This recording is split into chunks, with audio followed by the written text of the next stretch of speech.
Unjuk rasa mahasiswa di gedung DPRD Kota Palopo Rabu siang kemarin berakhir bentrok dengan aparat kepolisian. Aksi ini merupakan penolakan mahasiswa terhadap revisi Undang-Undang MD3 yang telah disahkan oleh DPR RI.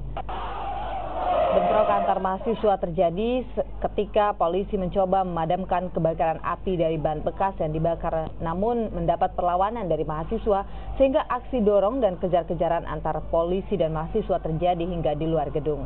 Polisi pun mencoba memukul mundur mahasiswa dengan menembakkan gas air mata serta menangkap sejumlah mahasiswa yang diduga menjadi provokator aksi. Aksi unjuk rasa yang dilakukan oleh mahasiswa ini merupakan bentuk penolakan terhadap revisi Undang-Undang MD3 yang telah disahkan DPR RI. Mahasiswa menilai revisi Undang-Undang MD3 merusak demokrasi di Indonesia.